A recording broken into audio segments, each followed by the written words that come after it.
வணக்கம். இன்னைக்கு நம்ம சேனல்ல பார்க்க போகிறது கேப்பக்கூழ். சிறுதானியங்கள் சாப்பிட்றது உடம்புக்கு ரொம்பவே நல்லது. பொதுவாக சிறுதானியத்தில் நம்ம தோசை, புட்டு, பொங்கல் இந்த மாதிரி செய்வோம். அதே மாதிரி இந்த மாதிரி கூழ் செஞ்சு சாப்பிட்டா இன்னும் உடம்புக்கு ரொம்ப நல்லது. அதுவும் வெயில் காலத்துக்கு கூழ் குடிக்கிறது உடம்புக்கு குளிர்ச்சி. கூழ் செய்யும்போது எண்ணெய் ரொம்ப தேவை இருக்காது. காலையில் 2 டம்ளர் கூழ் குடிச்சிட்டு போனோம்னா மதியம் வரைக்குமே பசி இருக்காது. இப்போ கூழுக்கு தேவையான பொருட்கள் என்னென்னன்றதை பார்க்கலாம். கேப்பக்கூழ் பண்ணுறதுக்காக 100 கிராம் அளவுக்கு மாவு எடுத்திருக்கேன். இது ரெடிமேட் மாவு தான். 1 கப் மாவுக்கு 4லேருந்து 5 பங்கு அளவுக்கு தண்ணி தேவைப்படும். முன்னாடிலாம் கட்டியாக களி மாதிரி செஞ்சு அதுக்கப்புறமா தான் கூழ் காய்ச்சுவாங்க. அந்தளவுக்கு கட்டியாக கிண்டும்போது கொஞ்சம் கஷ்டமாக இருக்கும். அதனால் நான் கொஞ்சம் நெகிழ்த்தியாக தான் கிண்டுவேன். தண்ணி ரொம்ப எக்ஸாக்டாக தேவைப்படாது. 4லேருந்து 5 பங்கு அளவுக்கு தண்ணி தேவைப்படும். தயிர், சின்ன வெங்காயம் ஒரு 10, 2 பச்சை மிளகாய், உப்பு. களி கிண்டும்போது முதல்ல உப்பு சேர்த்து கிண்டிக்கலாம். அப்புறம் கூழுக்கு தேவைப்படும் போது திருப்பி உப்பு சேர்த்துக்கலாம். இந்த மாதிரி ஒரு கனமான பாத்திரம் எடுத்திருக்கேன். அப்போ தான் களி கிண்டுறப்போ வசதியாக இருக்கும். இதில் நம்ம எடுத்து வச்சுருக்கிற தண்ணியை சேர்த்துக்கலாம். இது கூடவே எடுத்து வச்சுருக்கிற உப்பையும் சேர்த்துக்கலாம். தண்ணி நல்லா கொதிச்சு வந்துருச்சுன்னா மாவு சேர்த்து கிளறும்போது கட்டி கட்டியாக வர்றதுக்கு வாய்ப்பு இருக்குது. அதனால் நான் முதலையே தண்ணி சூடாகிறதுக்கு முன்னாடியே மாவை சேர்த்து கிளந்துருவேன். ஒரு கையால் மாவு தூவிட்டு ஒரு கையால் அந்த மாதிரி கிளறிக்கிட்டே கிண்டணும். கைவிடாமல் கிளறிக்கிட்டே இருக்கணும், இல்லைன்னா கட்டி கட்டியாக ஆயிடும். கொதிக்க ஆரம்பிச்சிருச்சு. இனி உடனே சட்டுன்னு கட்டியாக ஆரம்பிச்சிடும். அதனால் கைவிடாமல் கிளறிக்கிட்டே இருக்கணும்.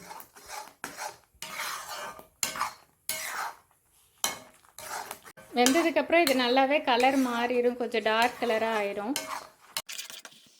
முதல்ல சேர்த்ததுக்கு இப்போ கலர் மாற ஆரம்பிச்சிருச்சு. இன்னுமே நல்லா டார்க் கலரில் மாறும். கையில் ஒட்டாமல் வரணும். அதுதான் கரெக்டாக வெந்திருக்குன்னு அர்த்தம். கேப்பையில் இரும்பு சத்து அதிகமாக இருக்கிறதுனால நம்ம அடிக்கடி உடம்புல சேர்த்துக்கிட்டா நல்லது.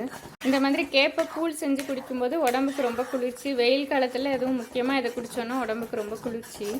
இந்த கூழில் நம்ம பச்சையாக சின்ன வெங்காயம் கட் பண்ணி சேர்ப்போம். அதனால் இன்னுமே உடம்புக்கு குளிர்ச்சி. கலர் கொஞ்சம் நல்லா டார்க்காக மாற ஆரம்பிச்சிருச்சு. இந்த மாதிரி ஷைனிங்காக தெரியும். இதுவே வெந்ததுக்கு அடையாளம் தான்.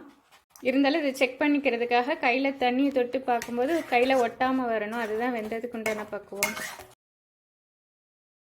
கையை தண்ணியில் தொட்டுட்டு இந்த மாதிரி மாவில் தொட்டு பார்க்கும்போது கையில் ஒட்டக்கூடாது. இப்போ களி வெந்துருச்சு. ஸ்டவ் ஆஃப் பண்ணிக்கலாம். களி நல்லா இந்த அளவுக்கு வெந்ததுக்கு அப்புறமா நம்ம பழைய சாதத்தை இதோட சேர்த்துக்கிட்டா ரொம்ப நல்லது. பழைய சாதம் இல்லைன்னா அன்னைக்கு செஞ்ச சாதம் கூட சேர்த்துக்கலாம். இதை நல்லா மிக்ஸ் பண்ணிக்கலாம். இது நல்லா ஆறுனதுக்கப்புறமா இது கூட தண்ணி சேர்த்துக்கலாம். இதை முதல் நாள் நைட்டே இந்த மாதிரி களி செஞ்சு வச்சிட்டோன்னா மறுநாள் காலையில் கூழ் கரைச்சி குடிக்கிறதுக்கு வசதியாகவும் இருக்கும்.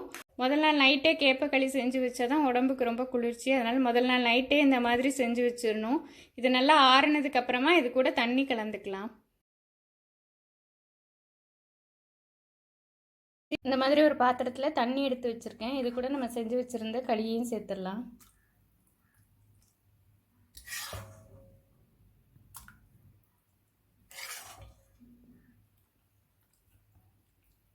முதல் நாள் நைட்டே இந்த மாதிரி களி செஞ்சு தண்ணியில் போட்டுடலாம். இதை மூடி வச்சுட்டு மறுநாள் காலையில் நம்ம கூழ் கரைச்சிக்கலாம். இந்த மாதிரி நல்லா களி ஆறின உடனே மோர் கலந்து குடிக்கலாம். நல்லா தான் இருக்கும். ஆனால் முதல் நாள் நைட்டு நம்ம செஞ்சு ஊற வச்சு இது குடித்தோன்னா உடம்புக்கு ரொம்ப குளிர்ச்சி. அதனால் நான் இன்றைக்கி முதல் நாள் நைட்டே செஞ்சு வச்சுருக்கேன். இப்போ மூடிடலாம்.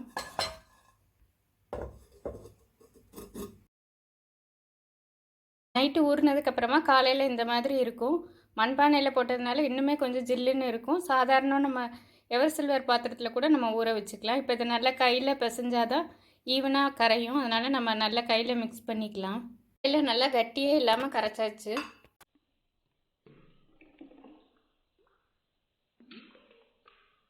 புளிப்பு பிடிக்கும்னா நம்ம புளிச்ச தயிர் சேர்த்துக்கலாம், இல்லைன்னா நார்மலாக உள்ள தயிர் சேர்த்துக்கலாம்.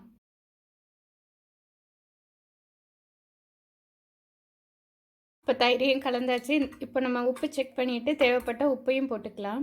இந்த மாதிரி குடிக்கிற பதத்துக்கு இருந்தால் கரெக்டாக இருக்கும். அதுக்கு தகுந்த மாதிரி நம்ம தண்ணி கூட குறைய சேர்த்துக்கலாம். இப்போ இது கூடவே சின்ன வெங்காயத்தை சின்னதாக கட் பண்ணி வச்சுருக்கேன், அதையும் சேர்த்துக்கிறேன். பச்சை மிளகாவையும் கட் பண்ணி வச்சுருக்கேன், அதையும் சேர்த்துக்கிறேன். பச்சை மிளகாயும் சின்ன வெங்காயமும் கலந்ததுக்கப்புறமா இந்த மாதிரி நல்லா கலந்து விட்டுக்கலாம். இப்போ கூழ் ரெடி ஆயிடுச்சு. இது தொட்டுக்கிறதுக்கு சின்ன வெங்காயம், பச்சை மிளகாய், பாவக்காய் வத்தல், துவையல், வெண்டைக்காய் வத்தல், மாங்காய் ஊறுகாய், மோர் மிளகாய், இது கூடவே வத்தல் வடகம் எது வேணாலும் நம்ம சேர்த்து சாப்பிடலாம், ரொம்ப நல்லா இருக்கும். இது எதுவுமே இல்லைன்னா கூட பரவாயில்ல, வெறும் ஊறுகாய் இருந்தாலே நல்லா தான் இருக்கும். இதை நீங்களும் ட்ரை பண்ணி பாருங்க. இதே மாதிரியான இன்னொரு வீடியோவில் உங்களை சந்திக்கிறேன்.